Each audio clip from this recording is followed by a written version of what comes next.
Dona Maria Cornejo, at 75 years old, would discover what very few men have done, which is to find a true treasure in gold coins and, above all, a great bandit of the time.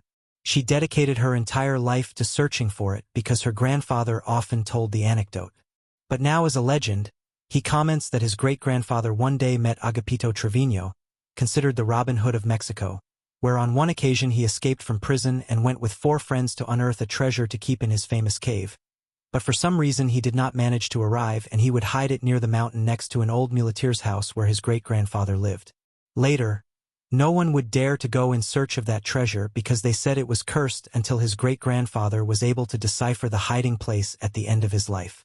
And make a small sketch of the possible burial. Know this great true story. Dona Maria Cornejo grew up in a humble environment near the foot of a hill in the town of Monterrey. Since she was a child, her grandfather and her father told her stories of legends from the surroundings, but there were one very particular one that she liked, was that of the bandit Agapito Trevino. Even Pedro Infante made a film alluding to this character called When the Brave Die, this story or legend. His father placed special emphasis on it because he said that his great-grandfather had the opportunity to meet the famous bandit. When the last time he escaped from prison, before they caught him, he arrived at his great-grandfather's house. He was still very young and they asked them for food and water.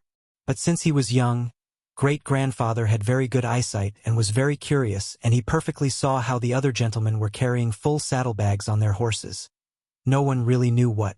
But at the same time, everyone sensed that the same Agapito asked him to give him the full pot of beans, perhaps with a double meaning because they saw how they were eating the beans. That small old clay pot on top of the horses, but in exchange he left them 5 silver coins, which at that time was a lot of money. From that moment on it was the idol of the great-grandfather, who also managed to see that in the distance when they ran away they got into a hill that was just 100 m from his house. There it didn't take more than 20 minutes and he saw them leave again running at full speed on their horses, but after 15 days the government grabbed him again and shot him in Plaza Hidalgo at the age of 25 there in Monterrey. The expectation grew along with the news, and with it a great legend emerged that today many know, and that it is said that all the treasures collected were distributed among the poor, but many were also hidden in a huge cave near the industrial city of Monterrey, and perhaps only one in the foothills of the hill next to Dona Maria's great-grandfather's house talks about how they were very poor and spent their time working hard to face the different wars and conflicts in the country, which is why the great-grandfather knew that this bandit would perhaps hide one of the saddlebags there behind that hill near his house. But life won him, and that story was spread by word of mouth in Boca until Dona Maria's father one day told him that he went to that hill and his logic told him that where there were some stones in the shape of a cross, it was not normal because surely someone made a mark and thought that it was the treasure of the story of Agapito Trevino. So time passed and the legend of such an important bandit of the area was the only one who they knew of the possible hiding place. It was Dona Maria's family, who also heard it from her parents since she was a child. One day he went in search of the possible treasure but never found anything. So he grew up and got married, had 5 children, Dona Maria. And somehow the same house was inherited from his great-grandfather. Although it was made of adobe, it was very comfortable because it had its pens for his chickens and goats. When he was already 45 years old, Dona Maria also went to that hill in search of the possible treasure that in the end her father said was only a legend or an assumption. Well, in reality, no one saw him, they just saw him leaving there running quickly on his horses. But this did not take away the intrigue of the story that filled her with adrenaline. Well, he only knew that it would last a little while and that they took the pot of great-grandfather's beans and that they no longer had it when they saw them return. This was a great opportunity for Dona Maria because all she needed was time and dedication, something that her ancestors did not have that day. She would also not find anything, but all she had to do was search in a place that was on a very steep descent and where only 6 very large and old trees could be seen, probably from that time or older. For her those trees were key.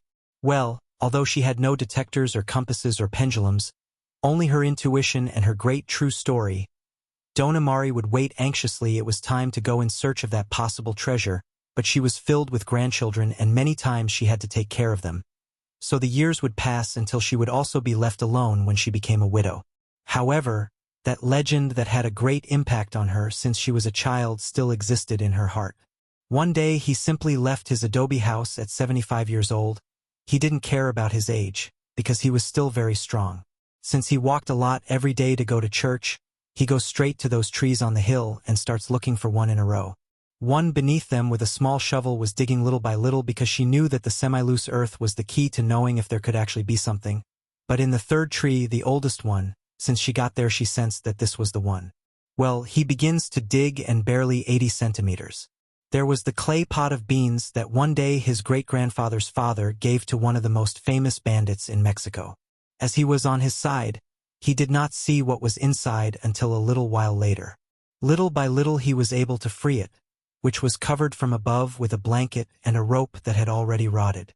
But when he freed it, he saw that it was full of gold coins. In a leap of joy, and he let out tears of happiness because the legendary story was true. His great-grandfather's father was able to live firsthand and, above all, the authentic pot, which was also talked about a lot. A great treasure of Trevino Agapito that for some reason he was unable to protect in the large cave in which everyone talks about those gold coins. In fact, her children and grandchildren enjoyed it because she reached 3 more years. Only after that great discovery which happened in 1986, this story was sent to us by her grandson Benjamin Koba, Blondes. If you liked it, please give us a like and subscribe. Many thank you, see you soon.